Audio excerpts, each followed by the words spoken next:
மலம் கழிக்க எது சிறந்த நேரம் அப்படின்றத தான் இந்த வீடியோல நீங்க பார்க்க போறீங்க. ஸோ எல்லாருமே காலையில எந்திரிச்ச உடனே கண்டிப்பா இந்த காலை கடன்கள முடிக்கணும். அத நெறைய பேர் முடிக்கிறது இல்ல. ஏன்னா உடல் ஒத்துழைக்க மாட்டேங்குது. கான்ஸ்டிபேஷன், ப்ளோட்டிங், கேஸ்ட்ரிக் பிரச்சனை இந்த மாதிரிலாம் நெறைய சின்ன வயசுலயே வந்துருது எல்லாருக்குமே. ஆனா அந்த பிரச்சனைகள்ல இருந்து விடுபடுறதுக்கு நீங்க கண்டிப்பா ஒரு டாக்டர போய் பார்க்கலாம். எது தப்பா இருக்கு? எதனால இந்த கான்ஸ்டிபேஷன் வருது அப்படின்றது. இத தாண்டி ஒரு நல்ல மலம் கழிக்கும் நேரம் அப்படின்னு சொல்லிட்டு பார்த்தோம்னா, விடிய காலையில இந்த பிரம்ம முகூர்த்தத்துல காலையில 2 மணிலிருந்து 6 மணி வரைக்கும் அப்படின்னு சொல்றாங்க. 2, 3, 4 இந்த மாதிரி டயத்துல கூட மேபி நீங்க தூங்கிட்டு இருக்கலாம். பட் 6ன்றது ரீசனபிளான டைமிங்கா தான் இருக்கு. அந்த டைம்ல கரெக்ட்டா மலம் கழிச்சிரணும் அப்படின்னு சொல்லப்படுது. எதனால இந்த டைம்ல மலம் கழிக்கணும் அப்படின்னு பார்த்தா, ஒரு சைடு வாத தோஷம் போறதுக்கு இதுதான் சரியான டைம் அப்படின்னு ஆயுர்வேதத்தின்படி சொல்றாங்க.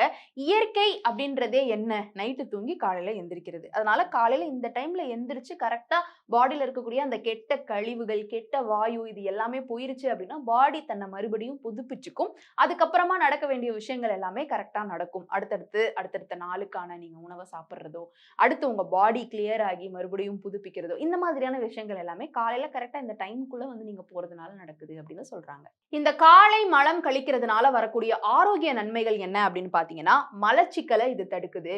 வாயு இது மாதிரியான வரக்கூடிய ப்ளோட்டிங் இதனால வரக்கூடிய உடல் எடை இது எல்லாத்தையுமே தவிர்க்குதாம். மனதுல ஒரு தெளிவு கிடைக்குது, மனநிலை மாறுது, ஆற்றல் மேம்படுது, சரியான நேரத்துல பசி எடுக்கிறதுக்கும் உங்க உடல்ல சரியான ஊட்டச்சத்து போய் சேர்றதுக்கும் இது உதவியா இருக்கு. சோ இப்ப நவீனத்துல வரக்கூடிய ஒரு ப்ராப்ளம் என்ன அப்படின்னு பார்த்தாக்கா, மொபைல் யூஸ் பண்றது, தாமதமா தூங்குறது, தாமதமா எந்திரிக்கிறது இது எல்லாமே இயற்கையா உங்க பாடி இருக்கக்கூடிய அந்த ஒரு கட்டமைப்பை சீர்குலைக்குது அப்படின்னு சொல்றாங்க.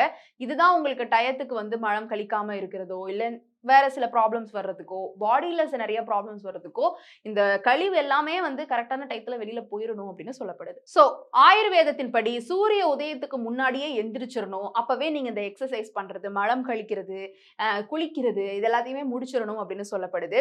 சோ ஒரு 5:30 போல எந்திரிச்சீங்கன்னா, நல்லா வெதுவெதுப்பான தண்ணி குடிச்சிட்டு நீங்க கொஞ்சம் அமைதியா இருக்கும் பொழுது, உங்களுக்கு போக வேண்டியதெல்லாம் கரெக்ட்டா போயிடும். அதாவது மலம் கழிக்க வேண்டியதெல்லாம் நீங்க கழிச்சுக்கலாம் அப்படின்னு சொல்றாங்க. இத தொந்தரவு பண்ற மாதிரி இரவு நேரங்கள்ல அதிகப்படியான உணவு எடுத்துக்கிறது, வெளியில இருந்து அன்வான்டட் உணவு சாப்பிடுறது, இது எல்லாத்தையுமே நீங்க தவிர்த்துக்கணும். சோ இப்படி உங்க குடல சரியான நேரத்துல நீங்க அந்த அந்த வேலைகள பார்க்க விட்டீங்கன்னா, மத்த நெறைய பிரச்சனைகள்ல இருந்து இது உங்கள பாதுகாக்கும். ட்ரை பண்ணி பாருங்க. இதுல ஏதாவது உங்களுக்கு சந்தேகம் இருந்துச்சுன்னா, நீங்க ஒரு டாக்டர கன்சல்ட் பண்ணிக்கலாம். ஆனா இந்த வீடியோ உங்களுக்கு பயனுள்ளதா இருந்துச்சுன்னா, உங்களுடைய கருத்துக்கள கீழ கமெண்ட் பாக்ஸ்ல ரியா என் கூட ஷேர் பண்ணலாம்.